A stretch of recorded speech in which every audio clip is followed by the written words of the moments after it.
It's The Lit Show with Jeremy Fee. New episode each Tuesday. Authors welcome, comments encouraged. Hello everyone, welcome to The Lit Show. I'm your host, Jeremy Fee. As always, I've got something special for you today. I have really been enjoying my summer vacation, and today I've got this monthly reading wrap-up video for you for the month of June. I've been celebrating June on the Range, readathon that Michael K. Vaughn came up with. Been a lot of fun listening to other people on BookTube talk about Westerns this month. Granted, I read a lot of nonfiction for June on the Range, as you'll see. I like to do these book battles, and I'm in the process each month of determining my best read of the month so that it will add up to my best read of 2022. Let's see what we get for this month. You may want to take a look at the books that I've read so you know what to root for. I actually read too many books this month. Like I said, I've been enjoying my vacation, reading a lot. In some instances, I've got a book representing a series because I can't put all the books in the book battle with just 16 slots. Here we go though. To get us going, I started with the June on the Range books. I'm a huge fan of Maverick,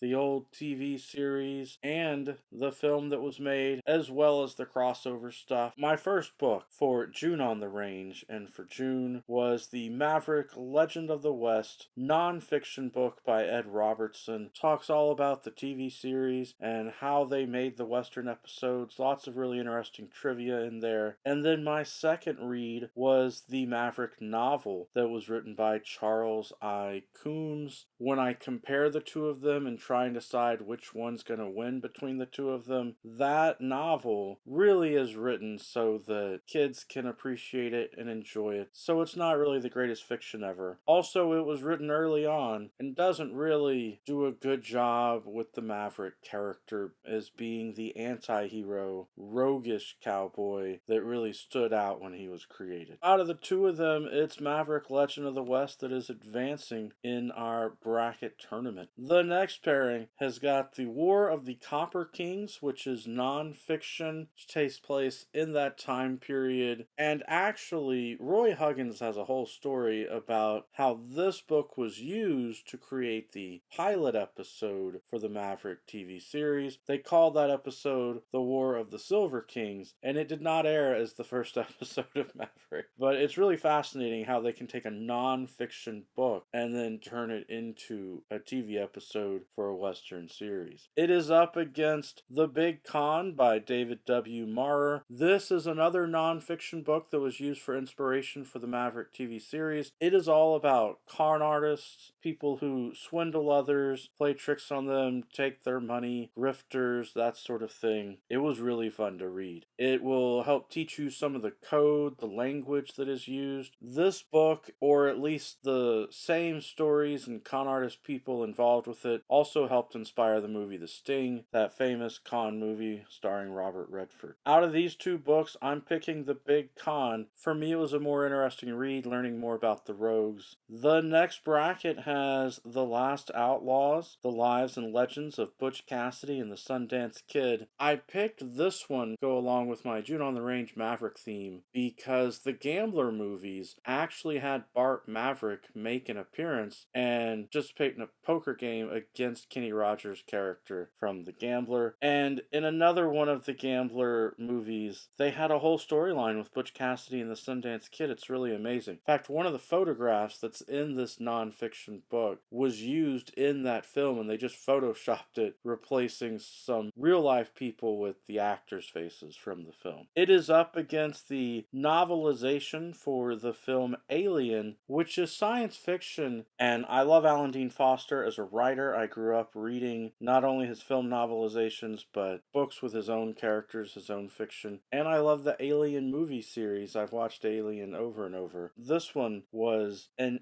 easy, happy, fun read for me, and out of these two books, it's an easy choice. I'm going to pick the Alien novelization. The next pairing is Shadow and Bone by Leigh Bardugo. I had previously read Leigh Bardugo's Dark Academia novel, and a lot of people on BookTube really love Leigh Bardugo, so I wanted to give this a chance. I actually saw it available on Audible as a free audiobook with quotation marks around the word free. I assume it's free to me because of my Amazon Prime subscription with Audible. I don't know if anybody and everybody can get it for free, but I thought, well, it's free. I might as well try it out. It's an interesting fantasy story. It is paired up against Then She Was Gone, which is a thriller mystery story by Lisa Jewell, which was also available for free this summer on Audible. So I figured I'd listen to it because when they put these out as promotional free audiobooks, they're usually only there for a couple months and then they'll pull them. But you've got to listen to them while you can, unless you want to pay for them later. I enjoyed the mystery thriller story, but overall, I think Shadow and Bone was more entertaining. I think I enjoyed the fantasy elements more. Well, out of these two, Shadow and Bone is going to advance to the next part of the tournament. In our next bracket, we've got the Murderbot Diaries. I finally got to these novellas by Martha Wells. I'm going to represent them with the first book in the series, All Systems Red. I really like this character, the Murderbot. For those of you who don't know, the Murderbot can operate with an intelligence where, unlike other robots, Murderbot doesn't have to follow commands.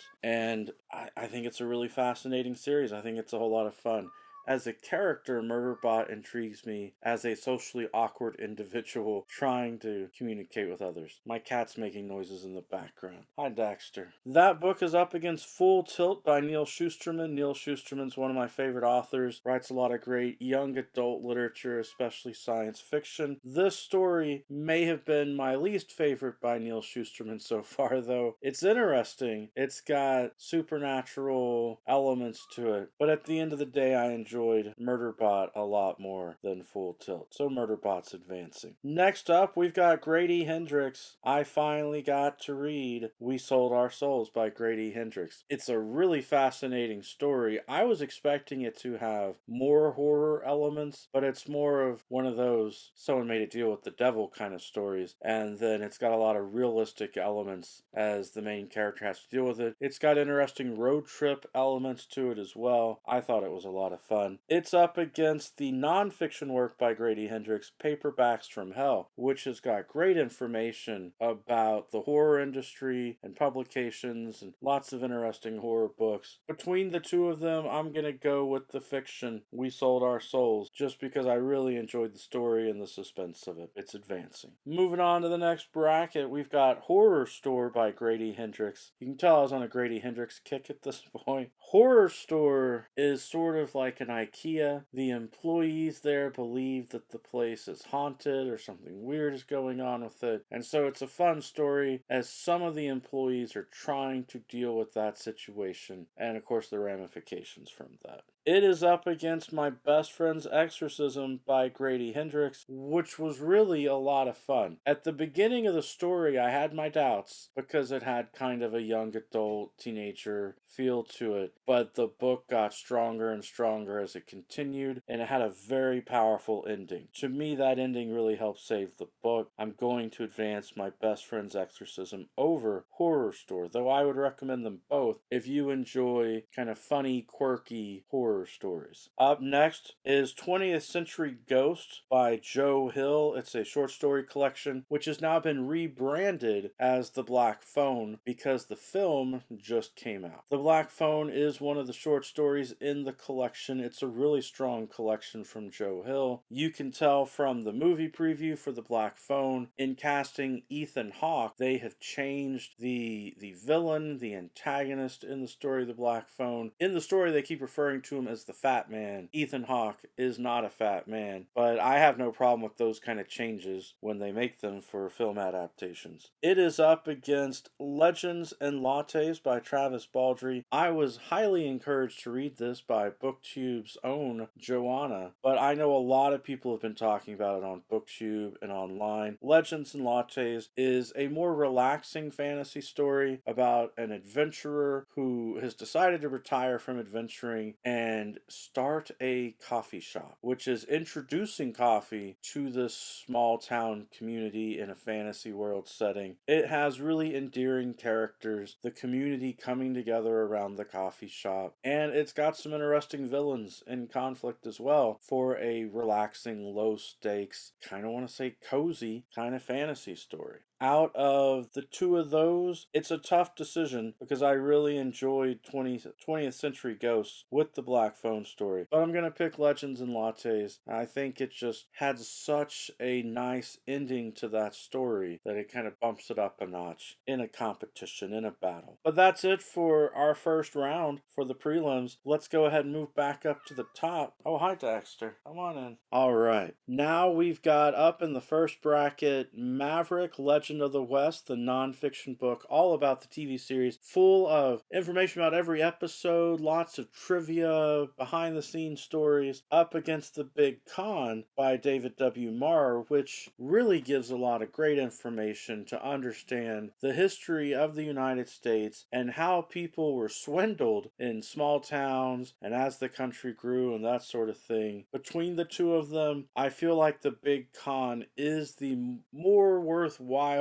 book in general, because I know not everyone cares about the TV series Maverick like I do. If you're a big fan of nonfiction, I recommend prioritizing The Big Con. I think you could get a lot out of it. Our next pairing is going to be the Alien novelization by Alan Dean Foster up against Shadow and Bone by Leigh Bardugo. This is a really easy decision for me. The Alien book was a lot of fun to read, so it's going to advance. I like how Alan Dean Foster explained the thoughts and motivations of the characters, because if you watch the movie, you don't get that. You know, the movie's got a lot of tense action and a lot of exciting scenes in it, but Alan Dean Foster does an amazing job giving you the thoughts and what's really going on in the heads of the characters. That brings us to the Murderbot Diaries up against We Sold Our Souls by Grady Hendrix. Not an easy decision here. This one I enjoyed both for different reasons. I'm a huge fan of science fiction, and I feel like the Murderbot books really are something that people today can identify with, as we have more and more people who are really socially awkward and who have difficulty figuring out other people's emotions and that sort of stuff. I think it's a great series to have a character like that. But We Sold Our Souls was just so much fun as a horror story with a road trip in it and the rock and roll feel and all the references to pop culture and songs. So I'm going to advance the Grady Hendrix book, We Sold Our Souls. It's fun horror. It's not the kind of intense thing that's trying to scare you all the time. It's just a fun joyride to read. And that'll bring us to My Best Friend's Exorcism, also by Grady Hendrix, up against Legends and Lattes by Travis Baldree. I think both of these books stand out for having strong female characters, for having strong relationships between people. In the end, though, I'm going to go with the fantasy story and advance Legends and Lattes by Travis Baldree, which means we are down to our final four for our book battle this month. And what an exciting final four it is, with nonfiction with The Big Con, and then science fiction with the Alien novelization, some horror in there with We Sold Our Souls, and then fantasy with Legends and Lattes. It's a little bit of all these different types of books that I love to read. By the way, I didn't mention this earlier, but I've also been reading poetry this month. I did not include the poetry here in the book battle because I feel bad putting poetry up against the nonfiction and fiction stories, but I do highly recommend the Johnny Cash poetry book that I read. There's also a chance that I'll read some more books the last day or two in June, who knows. But here we go, the final four. The Big Con up against Alien. It's an easy decision because of how much that I love the Alien story and Alan Dean Foster's writing. That one is advancing to finals for the month. In the other pair, it's not an easy decision with We Sold Our Souls up against Legends and Lattes. I just had Legend and Lattes in the semifinals beat another Grady Hendrix book with My Best Friend's Exorcism. I hate to do it again because Grady Hendrix's writing is so much fun, but I will. I will go ahead and let Travis Baldree's book Legends and Lattes win once again. It's heading up to finals, which means our finals round is Alien the novelization up against Legends and Lattes, and as I just said in the previous rounds, it's an easy decision. When I'm looking at Alien, it's a hard one to beat, but now I'm giving it a tie for the month. Both books will advance for our end of the year book battle. We've got Alien to advance to represent the month of June, and then Legends and Lattes can advance in our second wild card spot for the year, because here we are halfway through the year, 6 months in, and I'd only used one wild card so far, so I feel good about naming both of them as my favorite reads for the month, best reads. I read a lot of fun, interesting books this month. Coming up for next month for my July TBR, what will I be reading? Who knows? It's summertime. I hate to tell myself that I have to read certain things because I enjoy my summer vacations. But I do have some books that I definitely feel that I need to read. James Flynn, the author, was kind enough to send me a free ebook for another one of his short story collections. It's A Bunch of Fives, and I've enjoyed his previous stories, so I'm going to be very happy to get to reading that in July. I also have some books from NetGalley that I have downloaded as ebooks that I need to read and post reviews for, and those include Upgrade by Blake Crouch, which I know several people on BookTube have already reviewed. Hopefully I'll enjoy it more than some of the other booktubers I've heard from. I need to read Babel by R.F. Kuang. I was so excited to get approved to read that book, and Alexa Dunn's book,